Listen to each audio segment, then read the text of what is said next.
Alright, welcome back to another rousing tutorial after we skipped last week due to busyness?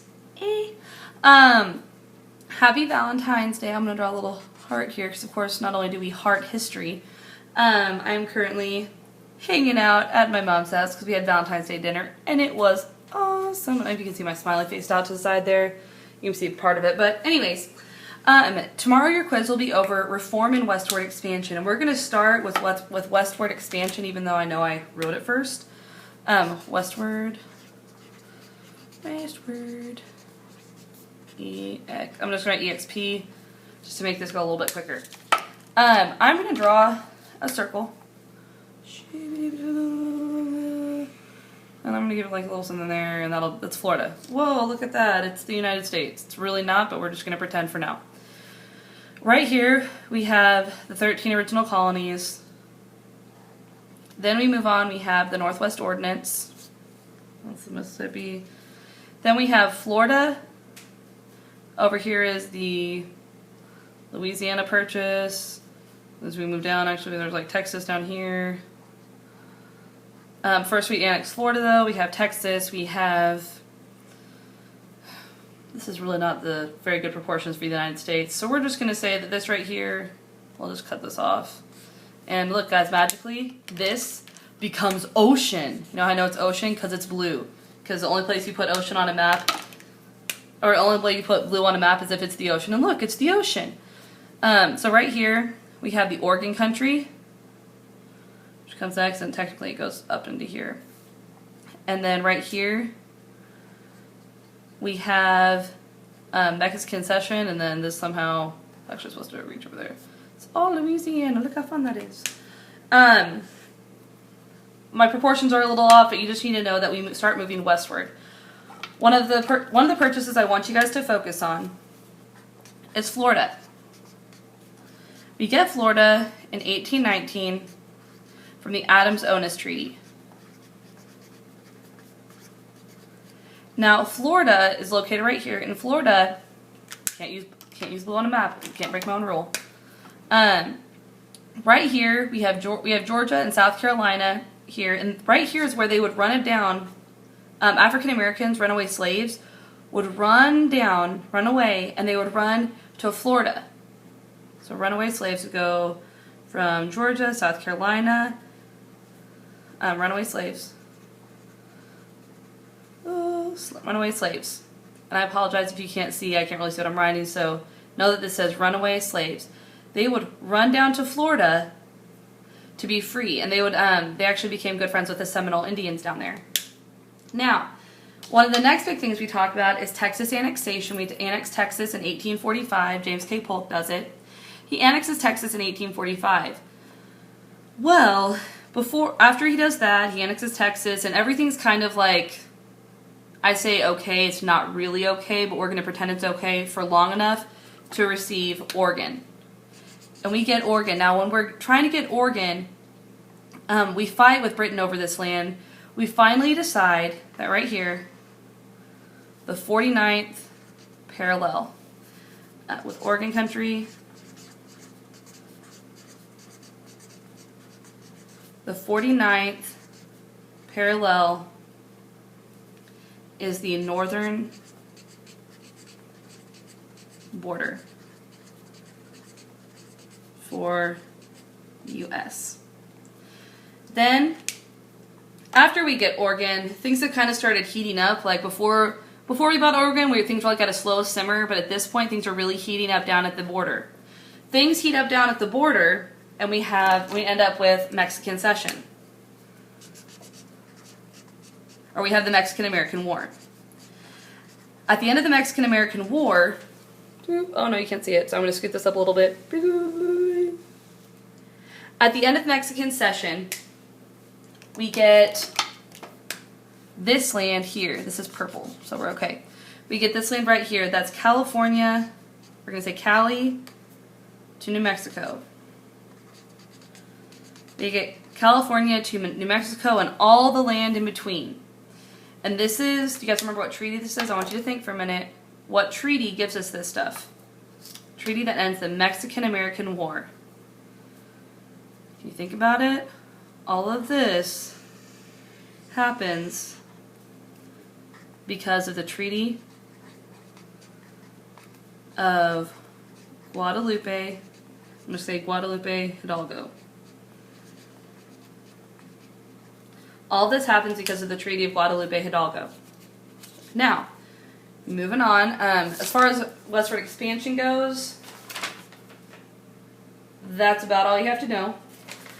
You will need to know about where different people settled, vaguely. Think about the Chinese. Remember, the Chinese are coming from China. China is somewhere in this vicinity, across the Pacific Ocean. So they're going to primarily end up settling in California. So this is where the Chinese go. The Chinese settle out west, and they do a lot of mining of gold. Chinese settle out west. Now, one of the other things we're going to talk about is reform, and I'm going to move this now, so pause it if you haven't copied it yet. Okay, one of the next things we're going to talk about is reform. Now, with reform, we have a lot of different leaders. I have to scoot this back down. Let me get myself situated. All right, perfect. Reform. We have a few different movements. You need to know temperance, abolition,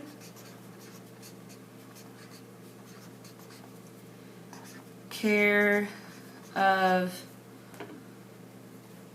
what is that? It's care of the mentally ill,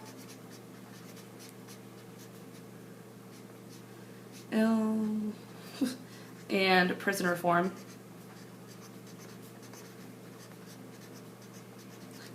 And the last one that you're going to need to know about is women's rights. Or actually, there's two more. Women's, and I know I'm probably off the screen right now, but don't worry, we're going to come back down to this. Women's rights and education. Now, with reform, yes, there we go. Okay, first off, the temperance movement. Now, the temperance movement is a movement to ban what? We talked about how it gives you a bad temper. It gives you a bad temper. It was a ban on alcohol. It was a ban on alcohol, and more specifically, it was a ban on alcohol. It was primarily led by women and Presbyterian ministers, or a Presbyterian minister specifically named Lyman Beecher. And we said in class, Beecher preacher doesn't like a drinker because it gives you a temper. Beecher preacher doesn't like a drinker because it gives you a temper. One of the next things we're going to look at is abolition. Abolition refers to, and I'm going to underline this in green, red because of anger, this is green because of land, because they're going to look to abolish, abolition movement, they're going to look to abolish what? Think about what they're trying to abolish. The answer is slavery. Oh, this is an R, even though you can't really tell. They're looking to abolish slavery. Leaders of this movement include Frederick Douglass. Call him Frederick. Oh my goodness, I can't even spell. Frederick Douglass. We're going to have William Lloyd Garrison. I'm going to write W.L. Garrison. Harriet Tubman, Harriet Beecher Stowe, Sojourner Truth. Abolition. What region do you think is going to be involved in abolition? What region will be okay with abolition? When I say region, I mean north, south, west. Who's going to be most into that? Correct answer is the North. The North is into abolition. So I want you to think about how that could contribute to sectionalism. Care of the disabled, mentally ill and care of the mentally ill, and prison reform. Both of these are things that a woman by the name that there's a woman who helps reform this. Because remember, she goes into these places and she realizes that these people their lives are not filled. They're living in unfurnished places. Not only is it unfurnished, but people are, it's filthy and smelly, and it's not okay. It's not a safe place for these people to be. And so what we ended up saying about this, we referred to a movie. So we saw the word Dorothy, and remember what you thought of when you saw Dorothy? Dorothy and, okay, this is about as close to gold as I can get. Dorothy and the Yellow Brick Road. Think about Dorothy and the Yellow Brick Road. Who are her two best friends? It's a lion who stands up on two legs. It's a man made of straw, and a man with absolutely no insides. It's a little creepy. And quite honestly, if she was your friend, you would think that she was kind of crazy if she told you about how she went to Oz. A woman by the name of Dorothea Dix. She is the person that is going to work on the care of the mentally ill. She's going to work on the care of the mentally ill and prison reform. When I told you guys to think of Dorothy, if Dorothy told you the story about how she went to Oz and she was one of your friends, you may smile and laugh with her when you're talking about it, but behind her back you'd probably think she was a little crazy. Well, Dorothea Dix takes care of the crazies. She takes care of our people who are mentally ill and people who do kind of crazy things. And she's a really big reason why we have so much better conditions for these. She's a very important person, Dorothea Dix. Finally, women's rights. Or actually, we have two more. Oh, good. You can see both of them. You can see everything. Hooray! Women's rights movement. The women's rights movement was led by several women, including Susan B. Anthony. See if you can name them before I finish writing them. Think of another one while I'm writing her name. Give you a hint. Elizabeth. Anybody? Katie Stanton. Lucretia Mott. We have Sojourner Truth again. These two, though, are kind of the big ones. These are the ones that people know and remember. These two ladies, they run what's called the Seneca Falls Convention, where they write the Declaration of Sentiments, where they're declaring that they are unhappy with the way government is treating women. And then finally, we have the Reform in Education. Oh, and what color to use? I'm going to use purple. The Reform in Education. Now, this comes from a man by the name of Horace Mann. And we talked about in class how Horace Mann came from a life of poverty, and he really overcame it by an education. And he believed that public education should be for all people. Because if we wanted our country to be even better than it was,